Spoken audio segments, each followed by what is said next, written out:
So we're here in Lakeland at the first tee with Curtis Strange. You ready to do a quick 9? Anything you say. Okay. What was your first car?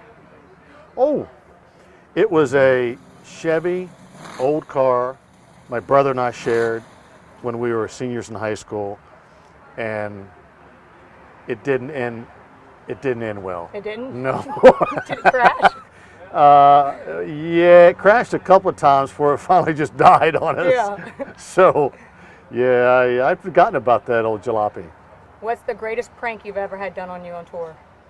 Honestly, I was kind of so serious, and my friends knew I was serious, and so other than just the everyday joking around, I never had a prank on me. I really didn't. If anybody tried to, it was Payne Stewart in the day. Yeah. What's your dream foursome? Oh gosh, I would probably say my dad, who passed a long time ago when I was 14, and my 2 sons. That's a great one. Yeah.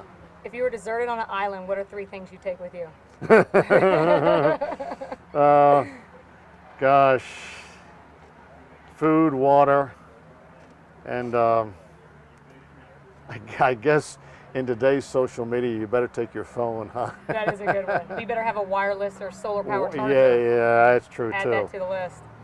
Okay, what's your favorite band? You know, I've been listening to a lot of old stuff. I'm a big Zac Brown fan, but I've been listening to a lot of Van Morrison, some of the guys that I didn't really listen to in my tweener years of playing golf early on tour, and I just didn't do much. We didn't even watch a lot of TV. We were so kind of focused on what we did on the golf course. What's your favorite movie?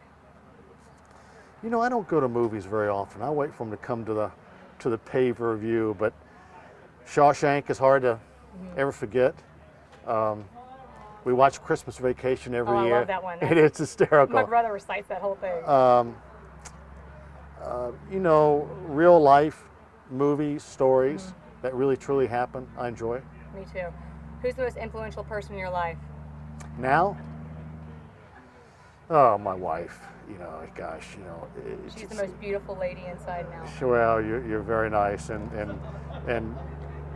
you know, we had nothing. We got married, and we traveled the tour, and she was always so supportive and just hung with me.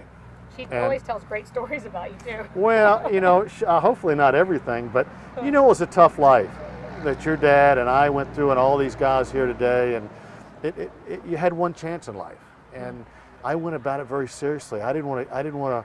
First of all, I wasn't able to do anything else, so I better not fail at this. But I was serious about it since day one, and I took it very seriously, and I was brought up on the golf course, and I was always like that. And then, but when you hit the tour, I was the same way, even more so. So Sarah had to put up with some of that stuff, and she did, and she was always there, and through the hard and good times. But I like to remember some of the times that were tough because it's made you what you are. Sarah, not so much. Yeah. But even today, with bringing up the kids when I wasn't around, Yeah. and now with the grandkids, she's having a ball. Now, do you remember doing the cover of the magazine with my dad, Baddest Dudes on Campus, when you were at Wake Forest? I did. Did he? I mean, I don't know if you want this, but when it came out in Golf World, Jerry and I were on and it was kind of a pictorial inside of us modeling some clothes, and we were calling ineligible by the NCAA the next week, and we got it rescinded, but we had to fight for 10 days or so, and my coach, and I'm sure the Alabama coach weren't real happy. Conrad, yeah, and Jesse Haddock. I thought my name was something other than Curtis Strange for a while there, yeah, that was your dad. Was some player, and I was holding my own, and it was good times. It was a lot of fun. Dad still talks about you beating him at the NCAA. Well, yeah, and should have. I still have nightmares about your dad beating me in the U.S. Amateur. That's what he said. After all these years. Are you kidding me? You remember those times. And Yeah. but they're good times. And we traveling, and back in the amateur days, we stayed in homes every week, and we knew each other so well. And what's so great about this game, when you think about it, and I sound like the old guy now, but between Gary Koch, who's here today, and Andy Bean, and Jerry Pate, and we knew each other, known each other for most of my life. And so it's pretty cool to be able to come and spend a day like this with them. Which win meant more to you in the U.S. Open, the first or the second one? You know, I'd have to say the first, and only because it was the first. It was kind of a weird, exciting scenario in a playoff against the current Open champion in Nick Faldo, and in Boston was exciting. They adopted a little Southern boy at that next day. But the second was exciting too, from the standpoint of it's the U.S. Open, it's our national championship, and I don't care if it was back to back or years in between. Anytime you get to win something like that, it's your dream. I mean, it's when I was running golf carts when I was 10 years old for my dad at the club. I mean, it's what you dreamt about, playing in the U.S. Open, or you know, and then to win is just kind of icing on the cake.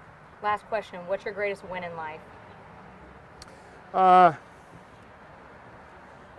I think, you know, my greatest win is to have healthy children and grandchildren, and a wife who still loves me. But I think because of that, because of golf, we have been afforded a life that's not ordinary, to be honest with you.